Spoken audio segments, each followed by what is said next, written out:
Ecclesiastes chapter 2. Pleasures are meaningless.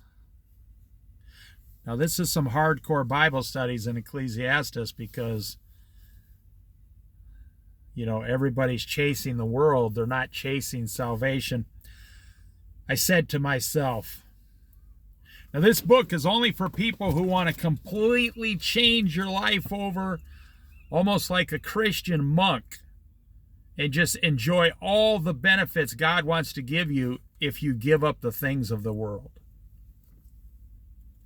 I said to you're going to give them up one day. You're going to eventually give up everything you own when you die or when you're raptured.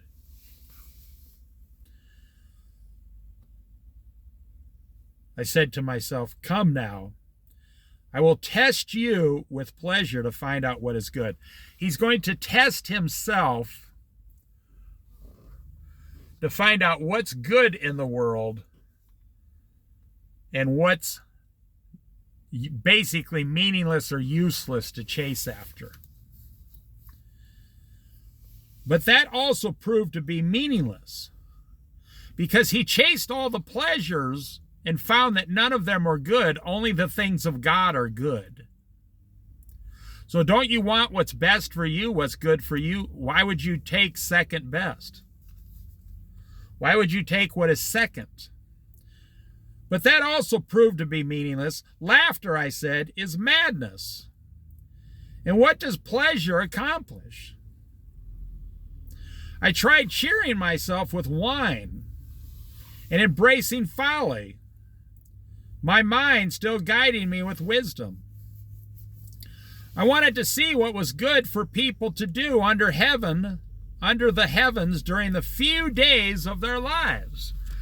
So this guy's just like the people today, turning to alcohol, sex, tobacco, fine junk foods, fattening foods, sugars, trying to surround ourselves with comedians and Hollywood. And what was his conclusion? The wisest king to have ever lived, according to the Bible, outside of Jesus Christ, of course, the King of Kings.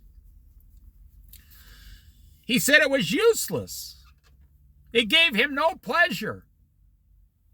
Because once you have God's wisdom, the things of the world cannot bring you pleasure.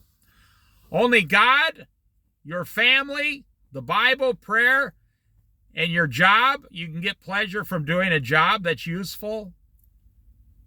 And just your family and your church. That's really the only plan God has for you down here. But we add thousands of things to our lives. And each one of those things is a heavy brick that you have to carry around. Like that little credit card in your wallet. That credit card might be small and it might weigh less than a half an ounce. Well, it weighs a lot less than that. It weighs like a tenth of an ounce. And it's small. But that credit card has a heavy burden on it, doesn't it? That credit card can have a $10,000 burden on there, and you got to pay $200 a month for 5 or 6 years to get rid of it. It's amazing how such a small little piece of plastic can put such a heavy burden and load on your back for the next 10 years. I undertook great projects. This sounds like the housing market today. I built houses for myself and planted vineyards. I made gardens and parks and planted all kinds of fruit trees in them. I made reservoirs to water groves of flourishing trees. I bought male and female slaves and had other slaves who were born in my house. My friend died about 6 or 7 years ago.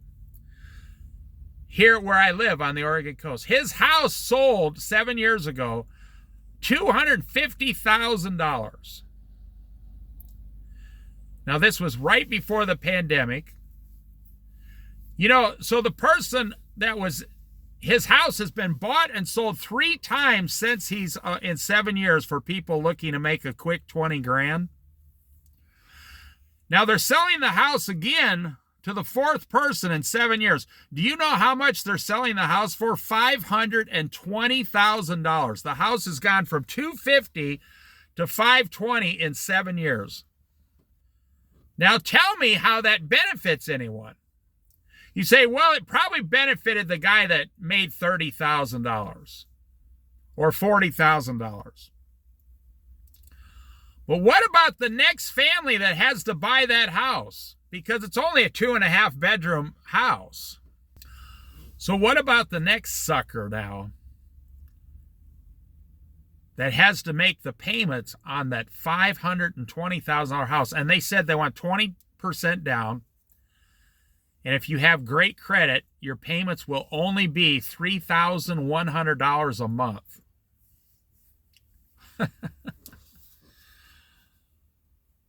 You can't get a job on the Oregon coast that pays that much.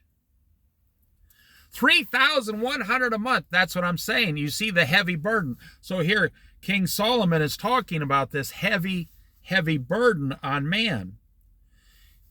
He had all the wealth. He was the richest king to ever lived and the wisest because God promised he would make him that. And I'm glad he was, so we can have this book of Ecclesiastes so we can know what not to ever do. Ask someone, have you ever read the book of Ecclesiastes? 98% of people will say, no, I never have. And it's only 12 chapters. I made reservoirs to water groves of flourishing trees. I bought male and female slaves and had other slaves who were born in my house. I also owned more fields and flocks than anyone in Jerusalem before me. I amassed silver and gold for myself and the treasures of kings and provinces. This guy had rooms full of, precious stones, silver, gold, myrrh, cinnamon, honey. I mean, he had hundreds of slaves. He had tens of thousands of livestock. He was in charge of all of Jerusalem. I acquired male and female singers and a harem as well. He had almost 900 wives, I think. Male and female singers. You got to be really bored in life if you take and acquire full-time male and female people just to sit around you and sing because you're so bored in life. You're like, well, what else could I do? I could hire some people to just sit here and sing to me. That's either extremely spoiled and stupid or extremely bored. You're so bored you have to hire people to stand around you and sing songs? How about just giving the money to the poor? The delights of a man's heart. But you see, he desired these things. He wanted these things. He wanted all the pleasures of life. I became greater by far than anyone in Jerusalem before me. In all this, my wisdom stayed with me. I denied myself nothing my eyes desired. I refused my heart no pleasure. This guy would be like the first trillionaire today. I mean, back then, he was the equivalent of a billionaire, 4,000 years ago. My heart took delight in all my labor, and this was the reward for all my toil. Yet, when I surveyed all that my hands had done and what I had toiled to achieve, everything was meaningless, a chasing after the wind. Nothing was gained under the sun. His conclusion was he did not gain one single thing.